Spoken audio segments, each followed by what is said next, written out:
Hay una especie de tortuga en Latinoamérica que es reconocida por su terquedad.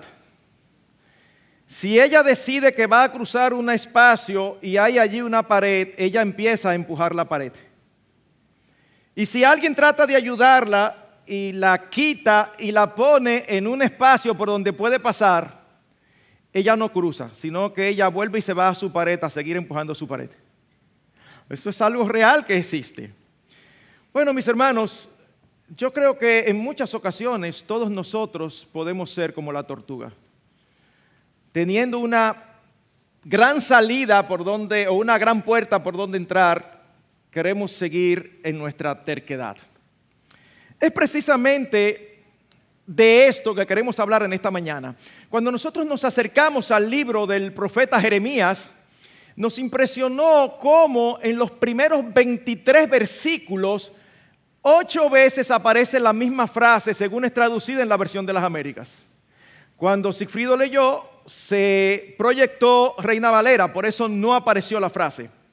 Pero en las Américas es una frase que dice, la terquedad de tu corazón. 8 veces aparece, y si aparece 8 veces, entendemos que debe ser muy importante. Ahora bien, ¿en qué contexto fue dicha esta expresión? Bueno, el profeta Jeremías ministró en la parte final del pueblo de Judá antes de la división. Él ministró a lo largo del reinado de varios reyes, desde Josías hasta Joacín y Sedequías. En otras palabras, él profetizó a lo largo del reinado de 4 reyes, el último de los cuales, fue Josías. Después de Josías, ya los demás reyes que siguieron en Judá fueron iguales que los de Israel, que no obedecían al Señor. Y el contenido fundamental de las profecías de Jeremías era amonestación y condenación al pueblo por sus pecados. Dios se había cansado de lidiar con su pueblo y ya había determinado que como castigo lo iba a entregar en cautividad. 70 años iban a pasar cautivos. Así que Jeremías no solamente profetizaba que Nabucodonosor vendría, sino que exhortaba a la nación a no oponerse. Eso es así, yo voy a hacer eso, a ustedes lo que les conviene es estarse tranquilos y dejarse llevar cautivos. No se opongan porque ya yo no voy a dar hacia atrás. Esa es la profecía de Jeremías. Y en el contexto de todos los pecados que llevaron a Dios a emitir este juicio sobre ellos, es que les dice, y ustedes han llegado aquí a este punto por la terquedad de sus corazones. Vez tras vez se insiste en que estaban siendo juzgados por su desobediencia motivada por la terquedad de su corazón. Ahora, la palabra terquedad, desde la raíz hebrea o desde la palabra que es traducida, significa autosuficiencia, dar la espalda. No tanto dar la espalda como me voy, sino dar la espalda como, es que no quiero escuchar lo que tú me tienes que decir. Obstinación, rebeldía. Es interesante como la traduce Reina Valera, es la misma palabra que Reina Valera no la traduce como terquedad, pero usa como 4 palabras. Utiliza dureza de los corazones, imaginación de tu corazón, pensamiento de tu corazón, y quizás la que más cerca está de la terquedad es en la obstinación de sus corazones. Y cada una de estas palabras enfatiza ciertos aspectos. Cuando se habla de autosuficiencia, el énfasis es en esa independencia de Dios como si no lo necesitáramos. Es como que generalmente queremos hacer nuestra voluntad y ni quisiéramos que Dios se meta, sino lo que nosotros queremos hacer en nuestras vidas. La palabra obstinación enfatiza la idea de ser controlado por un pensamiento o deseo. Cuando se nos mete algo en la cabeza, no importa lo que Dios diga, eso es lo que nosotros vamos a hacer. La palabra obstinarse, según el diccionario, significa mantenerse uno tenazmente en una resolución, propósito o opinión sin dejarse vencer por razonamientos, ruegos o amonestaciones, ni por obstáculos o reveses. No importa que sean bíblicos. No, es que nosotros queremos hacer eso. La palabra imaginación enfatiza la idea de algo no real, de una originalidad. Eso es cuando nosotros tenemos esas famosas ocurrencias. Se nos ocurren algunas cosas que evidentemente no son aprobadas por la palabra, pero nos gustó la idea y queremos ir por ahí. Una fuente secular define terquedad como el hecho de que una persona no tenga capacidad de flexibilizar su posición ante situaciones de la vida diaria y haga cumplir su decisión por encima de la opinión o deseos de los demás. Desde el punto de vista bíblico, es cumplir su decisión por encima de la opinión y deseo de Dios dado en las Escrituras. Por eso es que un sinónimo de terquedad es testarudez. Una persona testaruda es una persona que no escucha, es una persona que insiste en hacer su voluntad. Pero por otro lado, en la frase se enfatiza también que esa terquedad procede de nuestro ser interior, de nuestro corazón. Es la palabra que la Biblia utiliza frecuentemente para referirse al asiento de nuestra personalidad, a lo que nosotros realmente somos, a nuestros deseos y pensamientos. Y eso de inicio ya es un gran problema, porque la Escritura nos enseña claramente que después de la caída, nuestro corazón no es bueno, es engañoso. Sí, pastor, yo conozco personas así. No es de otro que estamos hablando. El tuyo y el mío, nuestro corazón no es bueno, es engañoso. Es precisamente el mismo profeta Jeremías que dice la frase tan conocida por nosotros los evangélicos en Jeremías 17:9. Más engañoso que todo es el corazón y sin remedio. ¿Quién lo comprenderá? Y el Señor Jesucristo, en un momento donde está discutiendo con los fariseos que daban muchísimo más importancia a lo externo y a si se lavaban las manos o no, el Señor dice, porque del corazón provienen malos pensamientos, homicidios, adulterios, fornicaciones, robos, falsos testimonios y calumnias. Es otra forma de expresar la verdad central que corre a lo largo de toda la Escritura de que no somos buenos por naturaleza. Tú y yo no somos buenos por naturaleza. Es por esto que en 5 de las 8 ocasiones en que se habla de la terquedad de nuestro corazón se añade un calificativo, que a propósito lo salté, pero lo quiero mencionar ahora. De 8 ocasiones, en 5 añade, ustedes andan tras la terquedad de su malvado corazón. Tras la terquedad de su malvado corazón.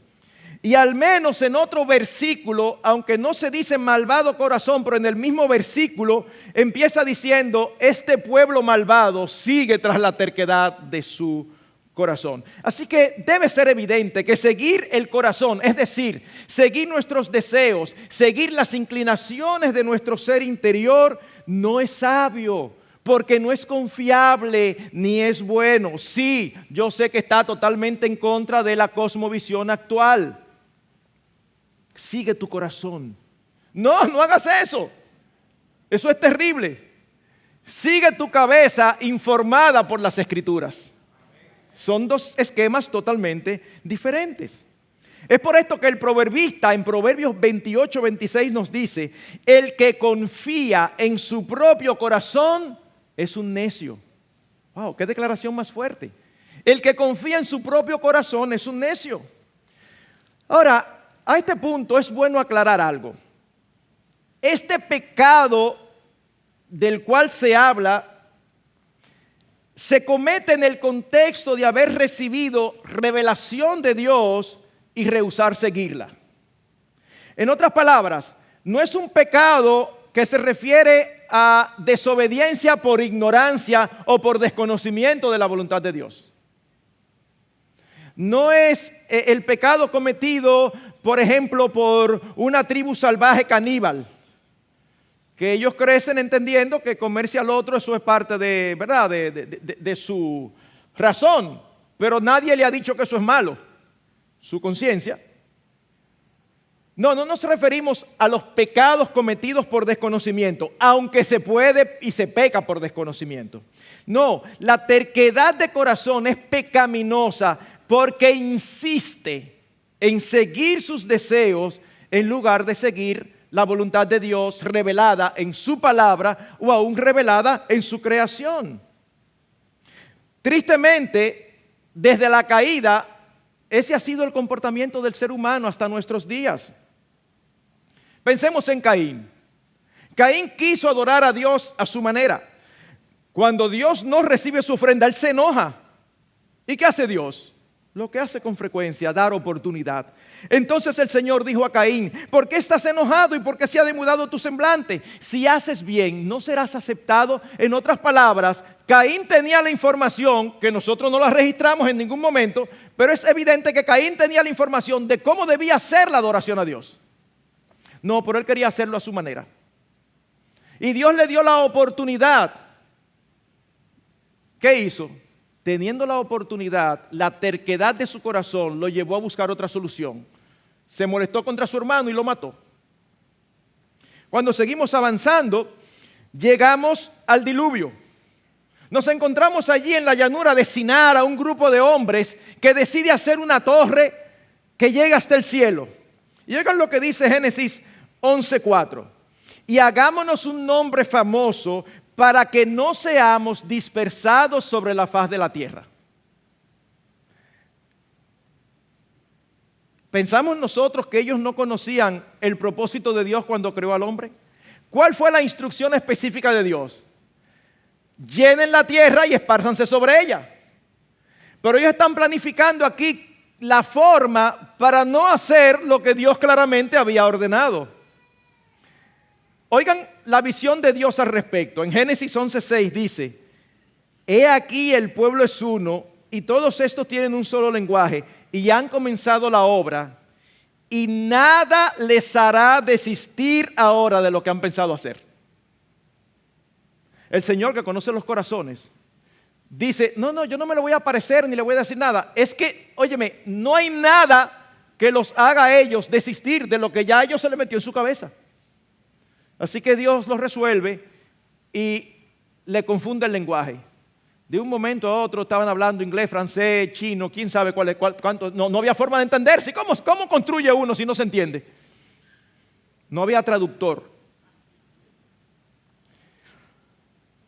Luego llegamos a Egipto, cuando el pueblo está en Egipto esclavizado por Faraón. Y empieza Dios a decirle: deja ir a mi pueblo, deja ir a mi pueblo. Capítulo 7 del Éxodo, versículos 13 y 14. Pero el corazón de Faraón se endureció y no los escuchó tal como el Señor había dicho. Entonces el Señor dijo a Moisés: el corazón de Faraón es terco. ¿Y por qué? Porque se niega a dejar ir al pueblo. Y yo le estoy diciendo vez tras vez: déjalo ir. Pero no solamente: ay, hombre, déjalo ir. No, es déjalo ir y plaga van y plaga vienen. Y él sigue insistiendo: pero no lo voy a dejar ir. O pensemos en el pueblo de Israel cuando están a las faldas de la montaña de Sinaí. Moisés, según su parecer, tarda más de lo que ellos esperaban. Así que se les ocurre una genial idea en Éxodo capítulo 32:9. Hacer un becerro de oro. ¿Y saben lo que hacen? Le dicen al becerro de oro que ellos acababan de construir: tú eres el Dios que nos sacó de Egipto. Nosotros vemos eso a la luz de nuestra cultura actual y para nosotros es muy evidente que es una estupidez. Es muy evidente que es una locura. Es muy evidente que es irracional. Pero créanme, a otras culturas, a la luz de su cultura, ven muchas de las cosas que hoy se están propugnando y que se están sosteniendo y lo ven igual de tonto e insensato. Simplemente por no querer obedecer la voluntad de Dios. Y Dios le dice a Moisés: he visto a este pueblo y he aquí que es pueblo de dura cerviz. Cerviz no es una palabra muy popular ni muy usada en nuestro lenguaje. La cerviz es la parte posterior del cuello. Una señal de humillación es cuando uno dobla la cerviz. Una señal de altanería es cuando uno la levanta. Me viene a la imagen un narcotraficante en México que en un momento determinado fue apresado y es impresionante la foto que él se tomó. O sea, es una foto que no dice nada, pero usted la ve y usted dice, wow, qué arrogante, está desafiando a todo el mundo.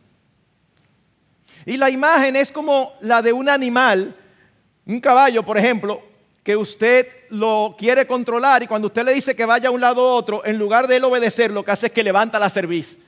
No quiere obedecer, él quiere ir por donde él quiere, no por donde lo están indicando. Es por eso que Proverbio 29:1 dice, el hombre que después de mucha reprensión endurece la cerviz, de repente será quebrantado sin remedio. Y los ejemplos siguen. Llegan finalmente después de un tiempo a la tierra prometida. Envían espías a reconocer la tierra. Cuando los espías retornan, 2 de ellos dicen, la tierra es buenísima, hay gente fuertísima, pero Dios nos la ha entregado. Pero 10 de ellos dicen, son demasiado fuertes y las murallas son inexpugnables. Dios nos trajo aquí para matarnos, devolvámonos a Egipto. Y la ira del Señor se enciende y elimina a los 10 espías que dieron un mal reporte y les dice que los mayores de 20 años ninguno va a entrar excepto los 2 espías que dieron el buen reporte. Cuando ellos ven a sus 10 compañeros muertos, al otro día se levantan y aparecen listos ante Moisés. ¿Y para dónde ustedes van? No, vamos a conquistar. Y Moisés le dice, no, eso era ayer, ya hoy no. No, pero nosotros sí vamos. Ellos entran y son derrotados. Hermanos, ¿ustedes creen que están muy lejos de cómo somos tú y yo? Cuando Dios dice sí, ellos dijeron no. Y cuando Dios dijo no, ellos dijeron sí. Eso es parte de nuestra naturaleza pecaminosa. Dice en Números 14, ellos se obstinaron en subir a la cumbre del monte. Entonces descendieron los amalecitas y los cananeos que habitaban en la región montañosa y los hirieron y los derrotaron, persiguiéndolos hasta Horma. ¿Cuál es nuestra reacción cuando escuchamos estas historias? Bueno, creo que es lógico pensar que la tuya es igual a la mía. Wow, pero qué bárbaros son esta gente. Pero cuando uno lo piensa un poquito mejor, son tan bárbaros como tú y como yo. Es el mismo corazón, es ese mismo corazón inclinado a hacer nuestra voluntad en lugar de seguir las instrucciones del Señor. Ustedes recuerdan lo que dice el apóstol Pablo en 2 Corintios 10. Dice que estas cosas están registradas para enseñarnos a nosotros. No están allí en las Escrituras para hacer el Antiguo Testamento más entretenido, sino para enseñarnos. ¿Para qué? Para que nosotros no pequemos como ellos pecaron, para que nosotros no imitemos su actitud. Así que lo que quiero hacer en lo adelante, después de esta larga introducción, lo que quiero hacer es que identifiquemos ciertas manifestaciones, ciertos aspectos, ciertas características de terquedad en nuestros corazones que podemos obtener de cada uno de estos 8 pasajes. Son aspectos que pueden solaparse uno con el otro porque son características de un mismo pecado, de una misma condición interna del corazón. Así que lo primero es, si queremos saber si hay terquedad en nuestros corazones, podemos decir que cuando decidimos cerrar nuestros oídos al mensaje claro y explícito del Señor, es producido por terquedad en nuestro corazón. Miren lo que dice Jeremías 7, 23 al 26. Sino que esto es lo que les mandé diciendo: escuchad mi voz, y yo seré vuestro Dios, y vosotros seréis mi pueblo. Y andaréis en todo camino que yo os envíe para bien, para que os vaya bien. Mas ellos no escucharon ni inclinaron su oído, sino que anduvieron en sus propias deliberaciones y en la terquedad de su malvado corazón, y fueron hacia atrás y no hacia adelante. Desde el día que vuestros padres salieron de la tierra de Egipto hasta hoy, os he enviado a todos mis siervos los profetas, madrugando cada día y enviándoles. Pero no me escucharon ni inclinaron su oído, sino que endurecieron su cerviz e hicieron peor que sus padres. No es tanto que no escucharon, que, ay, pero escúchame, que fue que no te oí. No, no es tanto eso. Es una especie de sordera voluntaria. Es cuando se nos cita la Escritura y nosotros no tenemos respuesta, no tenemos argumentos. Se nos cita la Escritura y nosotros nos quedamos como, ay, sí, es verdad. Entonces, ¿qué? ¿Hacemos lo que dice la Escritura? No, al final es verdad, pero como quiera hacemos lo que nosotros queremos. Es una sordera voluntaria. Casos como este a veces dicen, pastor, ore por mí que el Señor me muestre su voluntad. Y a veces yo he tenido que decirle, no, mi amor, yo no, mi hermano, yo no voy a orar porque el Señor te muestre tu voluntad. ¿Cómo, pastor? ¿Usted no va a orar por eso? ¿Y por qué? ¿Y cómo si usted, pastor, no puede orar porque alguien le muestre su voluntad? Bueno, porque su voluntad ya fue mostrada. Yo voy a orar para que el Señor te dé la convicción de obedecerle. Es como que alguien va a robar un banco y antes de reunirse, como los equipos de pelota, van a robar y antes de unirse están un poquito asustados porque saben que puede haber consecuencias. Entonces se reúnen en un círculo de oración. Vamos a orar. ¿Qué es lo que tú vas a orar? Que el Señor te bendiga. O sea, pastor, ore por nosotros que tenemos una labor muy peligrosa. No, si tú me dices lo que yo no voy a orar por ustedes. Yo voy a orar para que el Señor quite de su corazón eso. Dice Jeremías 11, 7, 8, porque bien advertí a vuestros padres el día que los hice subir de la tierra de Egipto, y hasta hoy los he amonestado con insistencia, diciéndoles, escuchad mi voz, pero no escucharon ni inclinaron su oído, sino que cada cual anduvo en la terquedad de su malvado corazón. Y Jeremías 13, 10 y 11 dice lo mismo. Cuando pensamos en alguien que no quiere escuchar la voz del Señor, quizás podemos equivocarnos creyendo que se refiere a ateos, a personas irreligiosas que no quieren tener nada que ver con la deidad. Sin embargo, no. Vez tras vez vemos que el hombre generalmente no quiere alejarse del concepto de Dios, solamente de su dominio sobre sus vidas. No, yo no quiero estar lejos de un Dios. Yo lo que no quiero es que Él me dirija. Pero, ¿cómo yo voy a estar sin Dios? No, yo quiero tenerlo ahí. Así que el problema no es la falta de creencia en Él, sino la resistencia a obedecerlo en todo. Y eso nos conduce a nuestra segunda característica o manifestación. Cuando damos más importancia a los aspectos externos de la religión que a la obediencia. Ustedes saben la cantidad de personas que profesan fe, que están en nuestras iglesias, que son muy fieles siguiendo toda la liturgia en el día del Señor y todos los aspectos eclesiásticos, y sin embargo algunos posiblemente ni siquiera conocen al Señor. Pero es precisamente de eso que habla. Miren lo que dice Jeremías 7, 21 al 23, en el contexto de la terquedad de corazón de ellos. Así dice el Señor de los ejércitos, el Dios de Israel: añadid vuestros holocaustos a vuestros sacrificios y comed la carne. Porque yo no hablé a vuestros padres ni les ordené nada en cuanto a los holocaustos y sacrificios el día que los saqué de la tierra de Egipto, sino que esto es lo que les mandé diciendo: escuchad mi voz y yo seré vuestro Dios y vosotros seréis mi pueblo, y andaréis en todo camino que yo os envíe para que os vaya bien. Él no está hablando de Sinaí, Él está hablando de cuando los sacó de Egipto. Cuando Él los sacó de Egipto y les dio la Pascua, Él no les dijo, y ahora ustedes van a tener que hacer este tipo de sacrificio. Eso fue un tiempo después, casi un año después en Sinaí. En ese momento Él lo que le dijo es lo que ha dicho siempre desde que creó al hombre: anden en mis caminos para que les vaya bien. En otras palabras, obedézcanme. Eso es lo que yo espero. Ustedes me obedecen, yo soy su Dios, ustedes son mi pueblo. Esa es la gran promesa de Dios a los suyos. Ustedes son mi pueblo, y la forma de ser mi pueblo no es obedecerlo. La forma de manifestar que son míos es obedeciéndome. Era la misma queja que daba el profeta Isaías. En Isaías capítulo 1, versículos 11, 14. ¿Qué es para mí la abundancia de vuestros sacrificios?, dice el Señor. Y oigan qué palabra más fuerte expresada por Dios.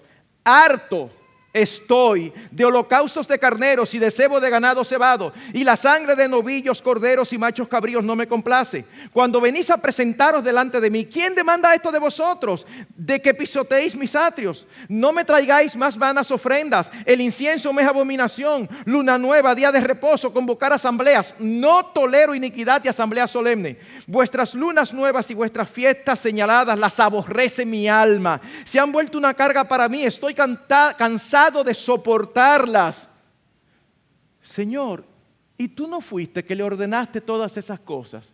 Sí, yo les ordené todas esas cosas en el contexto de un pueblo que muestra que es mío obedeciéndome. Es como si dijera ahora mismo, estoy cansado, no venga tú aquí a levantar las manos y a cerrar los ojos y a cantar como que tú estás en el cielo, cuando a la hora de la verdad, del día de semana completo, tú haces lo que tú quieres y te olvidas de mí. Pastor, pero yo no falto un culto. Yo no digo que Dios dice esto, pero yo de fresco negociaría. Falta un poquito más y obedécele menos. Falta un poquito más y obedécele también un poquito más. El aspecto externo es una manifestación de una condición de corazón. Y si la obediencia no está allí, el aspecto externo no sirve de nada. Prestar atención a los aspectos externos de la adoración al Dios verdadero y olvidar lo más importante que es la obediencia, eso es terquedad de corazón. Y ese era precisamente el problema de las autoridades religiosas en los días del Señor Jesucristo. Esa no era la queja del Señor con los fariseos. El Señor le decía al pueblo, ustedes pueden hacer lo que ellos dicen, pero no hagan como ellos hacen, porque ellos conocen la ley, pero no la obedecen. Nosotros no quisiéramos que se dijera eso de nosotros, creo yo, ¿verdad? Pero en tercer lugar, hay terquedad de corazón cuando insistimos en seguir la enseñanza paterna, la enseñanza cultural o aún la enseñanza eclesiástica, aunque sea opuesta a la palabra de Dios. Miren lo que dice Jeremías 9, versículo 14.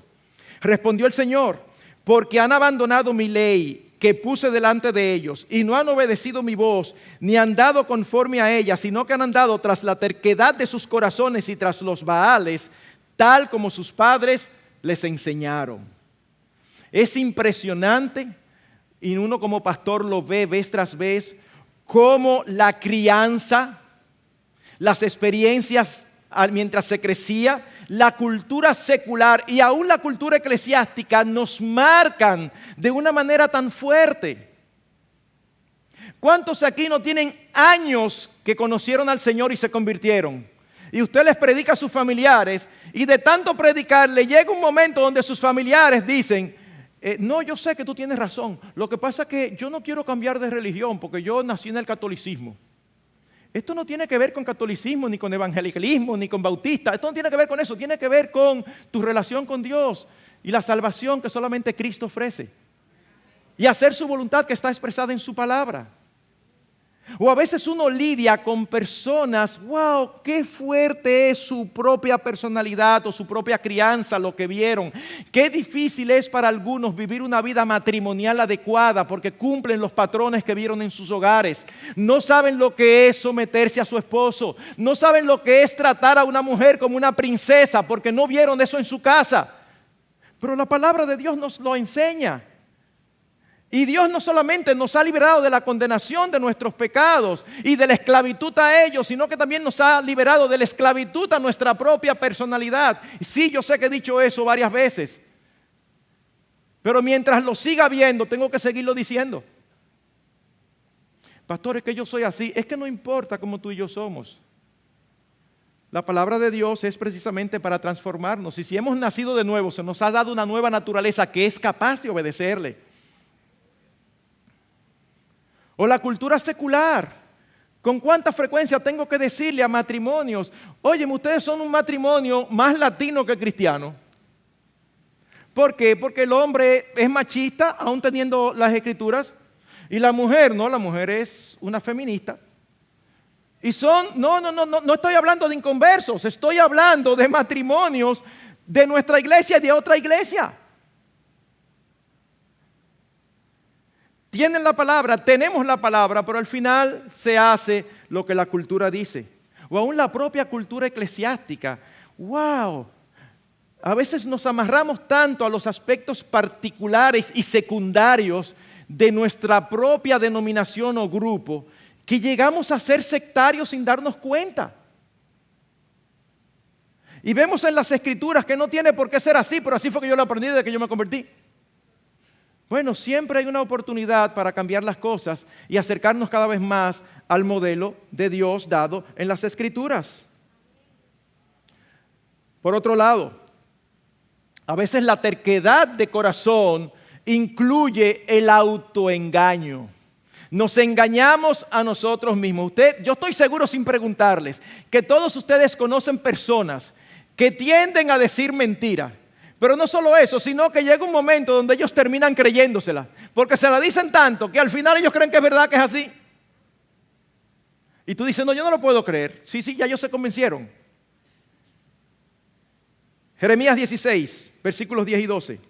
Y sucederá que cuando anuncies a este pueblo todas estas palabras, ellos te dirán, ¿por qué el Señor ha pronunciado toda esta gran calamidad contra nosotros? ¿Cuál es nuestra iniquidad y cuál es nuestro pecado que hemos cometido contra el Señor nuestro Dios?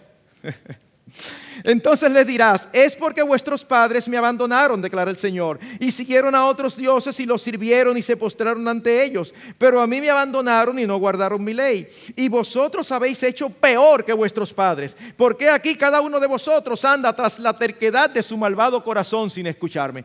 Yo me sonreí porque es que no se me ocurre otra actitud. Si usted lee el libro de Jeremías, la forma en que Dios condena sus pecados a veces es cruda, a veces le llama infidelidad y pone al pueblo como si fuera una prostituta. Ustedes me tenían a mí y ustedes se prostituyeron tras otros dioses, y la terminología que usa es una terminología muy cruda y muy fuerte. En otro lado dice que ustedes, algunos, llegaron a sacrificar sus hijos a los ídolos y eligieron a los Baales. En otras palabras, era un perfecto desorden. Y oigan, y ellos son capaces de decir, ¿y por qué es que el Señor se pone así? Pero yo no entiendo por qué el Señor nos está condenando. ¡Wow! ¿Cómo que no entiendes? Estamos tan centrados en escuchar nuestra propia voz y no la de Dios, que nos convencemos de que estamos bien. Y nos extraña recibir las consecuencias lógicas de nuestros propios caminos y decisiones. ¿Y saben por qué ocurre eso? Porque todos nosotros tenemos una conciencia que nos habla, pero que al mismo tiempo puede cauterizarse en la medida en que insistimos en violarla. Tú haces algo, tu conciencia te dice que es pecaminoso, pero es algo que te gusta, y tú empiezas a buscar argumentos de por qué no es tan malo. Y cada vez que lo haces, buscas los mismos argumentos. Después de 10, 15 veces, ya tú ni siquiera sabes que es malo, ya tú te convenciste a ti mismo de que hay razones para hacerlo. Ya la conciencia la cauterizaste totalmente. Es el típico caso, muy común, de este tipo de relaciones amorosas con incrédulos. Empezamos a hablar bien de la muchacha, empezamos a hablar bien del muchacho, empezamos a dar argumentos y todo. Y al final nos convencemos que después de todo no es tan malo. Pero posiblemente terminamos cosechando las consecuencias de lo que estamos sembrando. Y hermanos, llegamos a unos niveles, porque hace un tiempo atrás me enteré de algunos creyentes que están reinterpretando los textos que hablan al respecto. Y ya no lo ven como un mandato, sino como una sugerencia. Bueno, es un consejo. No te metas con un inconverso porque te puede ir mal. En el Antiguo Testamento nosotros vemos continuamente cómo Dios le pedía a su pueblo que no se ligara con los paganos. Pero por otro lado, también vemos muy claramente terquedad de corazón cuando damos más importancia a nuestros planes, deseos y voluntad que a los del Señor. Jeremías 18:12. Ahora pues, habla a los hombres de Judá y a los habitantes de Jerusalén diciendo, así dice el Señor, he aquí estoy preparando una calamidad contra vosotros y tramando un plan contra vosotros. Volveos pues cada uno de su mal camino y enmendad vuestros caminos y vuestras obras. Mas ellos dirán, oigan esto, es en vano. En otras palabras, economízate tus palabras, porque vamos a seguir nuestros propios planes y cada uno de nosotros va a obrar conforme a la terquedad de su malvado corazón. Es como que ya ellos entendieron que sí, yo soy terco y que por eso es lo que yo voy a hacer.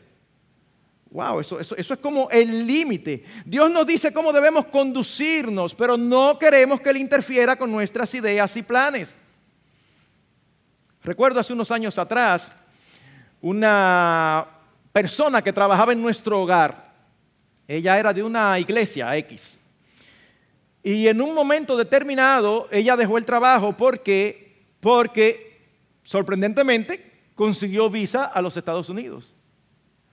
Y entonces ella se iba a ir abandonando a su esposo, a sus hijos, que incluían hijos pequeños, y claramente decía que se iba a ir para quedarse a trabajar para poderle dar un mejor futuro a sus hijos.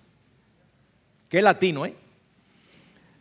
Pero nosotros decíamos, pero fulana, es que tú no debes de abandonar a tus hijos y a tu esposo. Además, tu visa es de paseo. Aquí no te están persiguiendo, tú no estás siendo aquí víctima de una persecución ni problema de muerte o vida. No valieron argumentos. No valieron argumentos. Y ella se fue y trabaja allá, y usted ve continuamente los posts en Facebook hablando acerca del Señor, de la voluntad de Dios, de lo chévere que es estar en Cristo. Y uno dice, ¿pero qué pasa? ¿Qué pasa? Otro ejemplo que como pastor se está convirtiendo casi en el pan diario de cada día y me causa muchísima tristeza. Lo fácil que los matrimonios cristianos, no estamos hablando de personas que no conocen las Escrituras, lo fácil que los matrimonios cristianos, cuando empiezan a tener problemas, inmediatamente empiezan a hablar de separarse.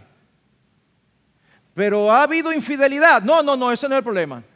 Hay maltrato físico, no menos. Y entonces, pastor, que no es fácil. Bueno, pero puede que no sea fácil. Pero tú hiciste un pacto delante de Dios que era hasta que la muerte los separe, a menos que se dieran esas circunstancias particulares que la Biblia acepta como condicionantes. Y con mucha frecuencia me ha ocurrido, no sé si los demás pastores le ha ido mejor, pero con mucha frecuencia me ha ocurrido que uno habla y al final terminan separándose. Yo recuerdo hace unos años atrás una esposa que me decía, yo le decía, fulana, pero es que lo que tú estás haciendo no es correcto. Pero dígale a él también que lo que él hace no es correcto. Yo se lo estoy diciendo cuando tú no estás aquí, pero yo te estoy diciendo a ti porque contigo que estoy hablando ahora. Y de ahí no salía. Hasta el final decir, es que yo no creo que Dios quiera que yo sea infeliz el resto de mi vida. No, Dios quiere que tú seas feliz y quiere que tú seas feliz con tu esposo. Es que eso no es posible. Bueno, es que ya no es tiempo para decir si es posible o no, eso era antes. Recientemente, ayer mismo, leí de alguien del medio, ¿verdad? Del medio de nuestro país, que se separó de su esposo. Y entonces lo quieren presentar como algo como muy normal. Nosotros cuando nos casamos hablamos y dijimos que nosotros creíamos en el matrimonio y que también creíamos en el divorcio. Entonces ya nuestras vidas andan por canales diferentes y decidimos separarnos y lo presentan como, eso sí, lo separamos muy bien, muy amistoso, bien, fantástico, gusto de conocerte, chévere. O sea, se presenta como que no ha pasado nada. Eso fue como que tú decidiste pasar de un trabajo a otro. No, Dios aborrece el divorcio. Y si Dios es nuestro Rey, nuestro Señor, y si nosotros queremos que venga su reino, Él tiene que ser rey en nuestros corazones en situaciones como esas.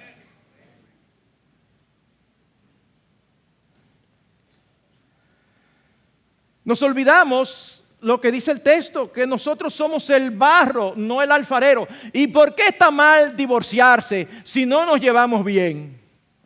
Bueno, porque el Señor dice que está mal. ¿Alguna otra pregunta?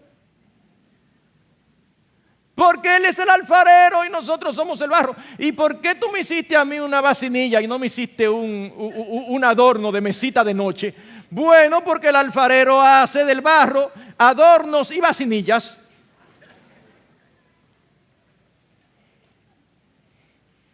Y si tú eres una vacinilla, procura hacerlo bien. Eso es lo que nos toca. Entonces vino a mí la palabra del Señor diciendo: ¿no puedo yo hacer con vosotros, casa de Israel, lo mismo que hace este alfarero? He aquí como el barro en manos del alfarero, así sois vosotros en mi mano, casa de Israel. ¿Y qué sucedió cuando Jeremías dijo estas palabras que yo acabo de leer? ¿Qué sucedió cuando Jeremías le dijo eso al pueblo? Es impresionante lo que sucede. Oigan lo que dice el versículo 18 del capítulo 18. Entonces dijeron: venid y urdamos planes contra Jeremías. Ciertamente la ley no le faltará al sacerdote, ni el consejo al sabio, ni la palabra al profeta. Venid e irámosle con la lengua y no hagamos caso a ninguna de sus palabras. Si uno lo lee rápido, uno dice: no, pero pastor, mire, ellos quieren hacer las cosas bien. Ellos dicen que no le faltará profeta ni sacerdote. Sí, los profetas falsos y los sacerdotes falsos que le dicen lo que ellos quieren oír. ¿Por qué? Porque Jeremías era un verdadero profeta del Señor, y dicho sea de paso, también sacerdote. ¿Y saben lo que hicieron? Lo metieron preso. ¿Por qué? Por decirle lo que no querían oír. Y eso nos conduce a nuestro siguiente y último punto en este aspecto. Hay terquedad cuando estamos más interesados en oír lo que queremos que lo que necesitamos. Y eso sí es común. No, yo quiero que me digan lo que yo quiero oír, no lo que yo necesito oír, porque lo que necesito oír no es lo que yo quiero. Jeremías 23, 16, 17. Así dice el Señor de los ejércitos: no escuchéis las palabras de los profetas que os profetizan, porque eran falsos. Ellos os conducen hacia lo vano, os cuentan la visión de su propia fantasía, no de la boca del Señor. Dicen de continuo a los que me desprecian: el Señor ha dicho, tendréis paz. Y a todo el que anda en la terquedad de su corazón dicen: no vendrá calamidad sobre vosotros. ¿Y por qué se lo dicen de los que andan tras la terquedad de su corazón? Porque esos son los que se lo van a recibir como si fuera bueno, sabiendo que no, pero es lo que quieren oír. Eran falsos profetas. El rey Acab era un fiel representante. Ustedes recuerdan lo que pasó con Acab cuando estaba con el rey de Judá, Josafat.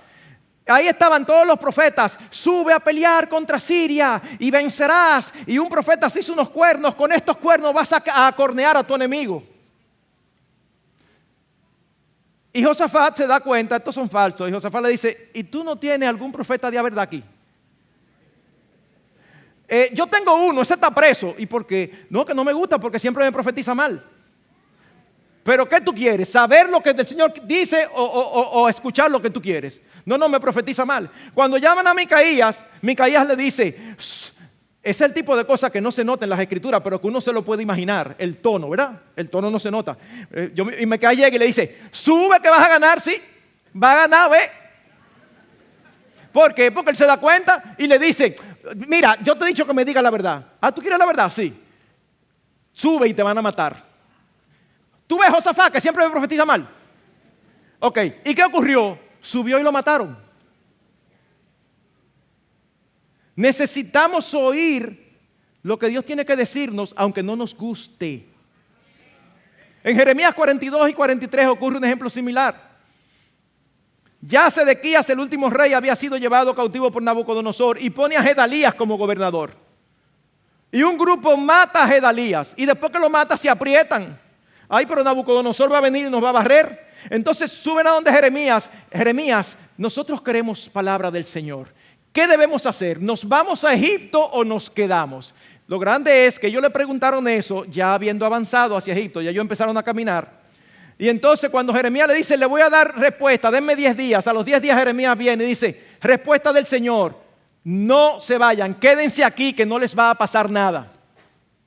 Respuesta de ellos: tú lo que eres un buen mentiroso. Y se fueron. Y se fueron. O sea, tú solamente eres verdad cuando me dices lo que yo quiero oír. ¿Por qué ustedes creen que hoy, al día de hoy, las iglesias que predican el falso evangelio de la prosperidad están llenas? ¿Por qué ustedes creen? Oh, ¿y a quién no le gusta oír que te irá bien económicamente? Que si tú confías en el Señor vas a tener todo lo que tú quieras, casa, carro, bueno. Pues eso no es el evangelio, pero a la gente le encanta que le digan eso. Y a las mujeres le encanta que le digan que son unas princesas de Dios. ¡Ay, qué bello! Tiene que estar lleno.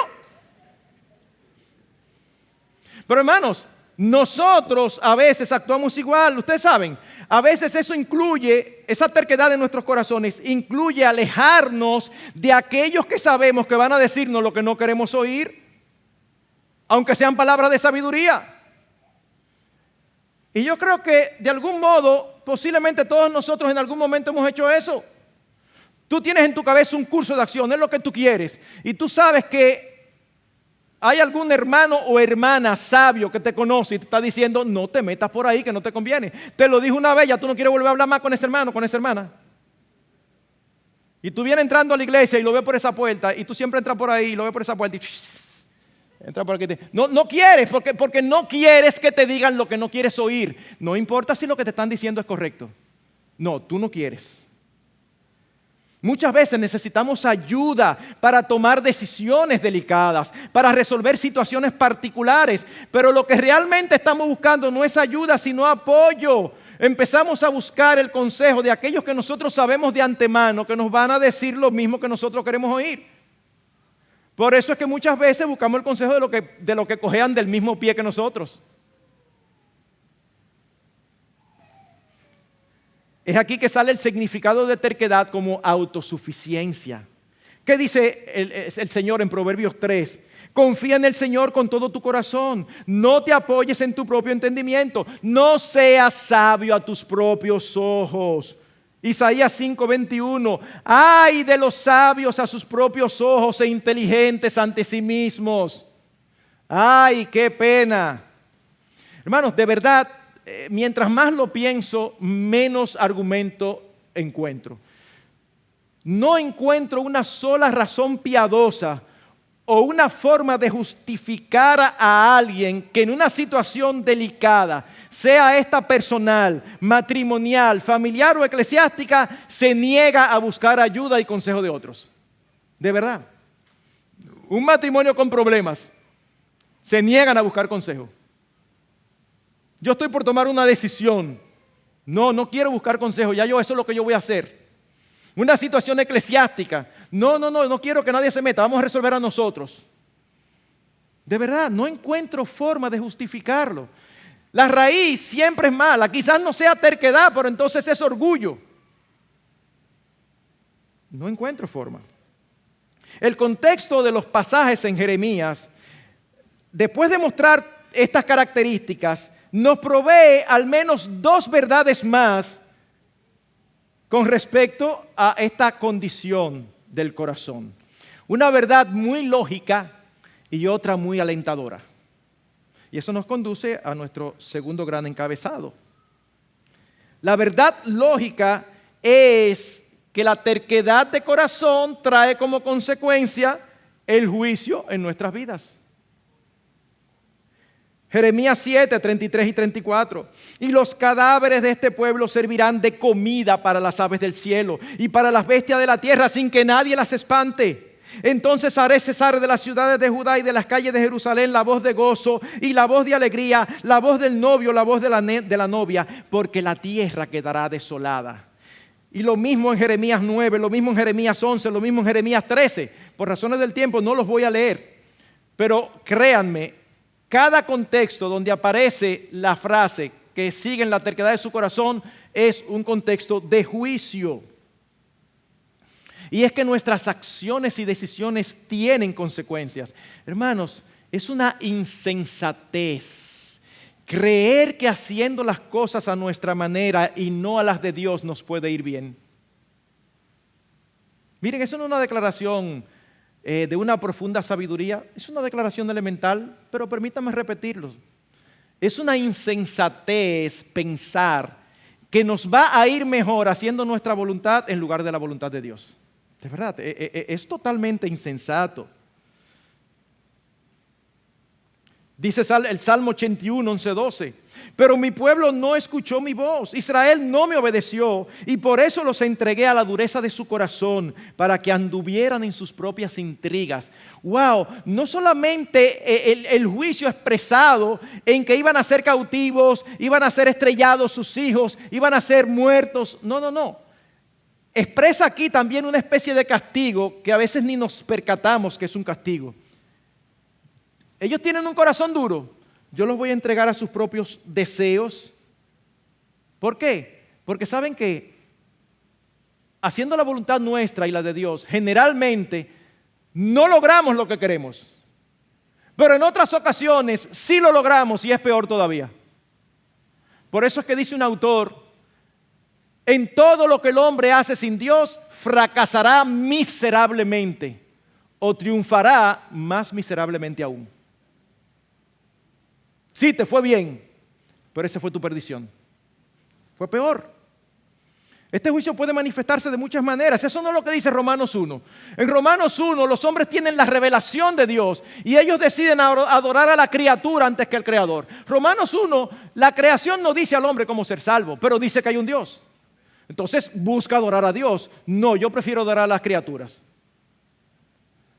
Profesando ser sabios, se hicieron necios. ¿Y qué dice? En 3 ocasiones en ese capítulo dice que Dios los entregó. Los entregó a la impureza en la lujuria de sus corazones, los entregó a pasiones degradantes y los entregó a una mente depravada. Si hay algo que debemos de temer y temblar, es que Dios quite su gracia de nosotros y nos entregue a nuestros propios designios. El hombre en su ignorancia puede decir, ay sí Señor, por favor, déjame hacer lo que yo quiera. Y eso es lo peor que le puede pasar a cualquier ser humano, que el Señor te suelte y te deje hacer todo lo que tú quieras.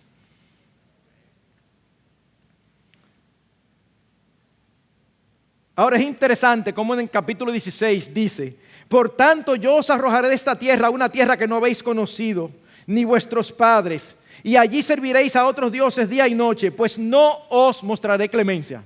Ese es versículo 13. No les mostraré clemencia. Versículo 14. Pero por tanto, he aquí vienen días, declara el Señor, cuando ya no se dirá, vive el Señor que sacó a los hijos de Israel de la tierra de Egipto, sino, vive el Señor que hizo subir a los hijos de Israel de la tierra del norte y de todos los países a donde los había desterrado, porque los haré volver a su tierra que di a sus padres. ¡Wow! No tendré clemencia, pero no tendré clemencia de ustedes. Como pueblo, no, yo los voy a hacer volver, porque mi corazón no me permite ser infiel a mi pacto. Así que no nos puede ir bien haciendo nuestra voluntad cuando va contra la de Dios. Pero otra verdad que aparece y es gloriosa es que siempre hay esperanza. Siempre hay esperanza. Jeremías 18:11. En un momento yo puedo hablar contra una nación o contra un reino de arrancar, de derribar y de destruir. Pero si esa nación contra lo que he hablado se vuelve de su maldad, me arrepentiré del mal que pensaba traer sobre ella. Ahora pues habla a los hombres de Judá y a los habitantes de Jerusalén diciendo, así dice el Señor, he aquí estoy preparando una calamidad contra vosotros y tramando un plan contra vosotros. Volveos pues cada uno de su mal camino y enmendad vuestros caminos y vuestras obras. Es impresionante. Cuando uno escucha las acusaciones del Señor contra todo lo mal que el pueblo había hecho, uno diría, no, esos son dignos de que sean borrados. Y de manera impresionante, como sucede en todos los libros proféticos, siempre aparece la misericordia del Señor dando oportunidad para el arrepentimiento. Volveos a mí. Eso no significa que la paciencia de Dios no tiene límites. Hay momentos donde el Señor dice, hasta aquí. No, Señor, pero hasta aquí. Así que hay que tener cuidado. No se puede jugar con la misericordia y la paciencia de Dios. Es larga, pero hay que tener cuidado.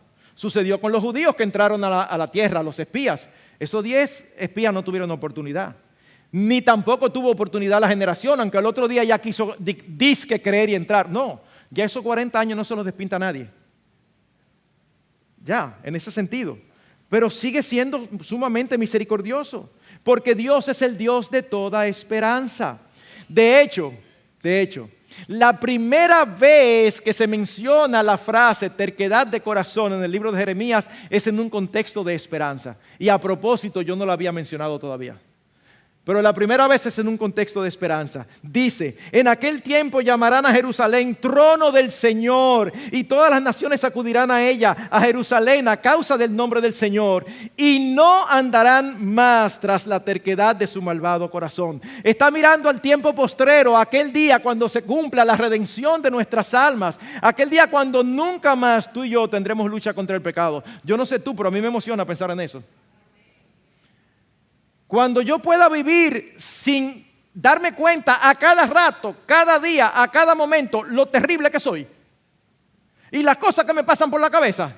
Y lo que me tienta, que no debiera tentarme ya después de tantos años del Evangelio. No, a veces uno está exhausto. Ay, Señor, llévame. Porque qué terribles somos. Pero hay una esperanza. llegará el día donde nuestro corazón no andará tras la terquedad, sino que sin defecto adorará y obedecerá al Señor por siempre. Apenas unos versículos después dice: volved, hijos infieles, y yo sanaré vuestra infidelidad. Luego en los capítulos 30 y 31 es impresionante el corazón del Señor, dándoles esperanza y lo que Él va a hacer. Es allí que dice: con amor eterno os he amado. Pero hay una parte que de verdad a mí me vuelve loco. Él dice: ciertamente he oído a Efraín lamentarse porque lo castigué. Me has castigado y castigado fui como becerro indómito. Hazme volver para que seas restaurado, pues tú, Señor, eres mi Dios. Porque después que me aparté, me arrepentí, y después que comprendí, me di golpes en el muslo, me avergoncé y también me humillé, porque llevaba el oprobio de mi juventud. Efraín se arrepintió, al final se termina arrepintiendo. Y oigan esto, está hablando de una manera histórica y Dios se convierte en el protagonista del siguiente versículo. ¿No es Efraín mi hijo amado? ¿No es un niño encantador? Pues siempre que hablo contra él, lo recuerdo aún más. Por eso mis entrañas se conmueven por él. Ciertamente tendré de él misericordia, dice el Señor. Yo no sé si ustedes se están dando cuenta de la ternura de este cuadro. Usted ha visto a esas personas que tienen un hijo terrible.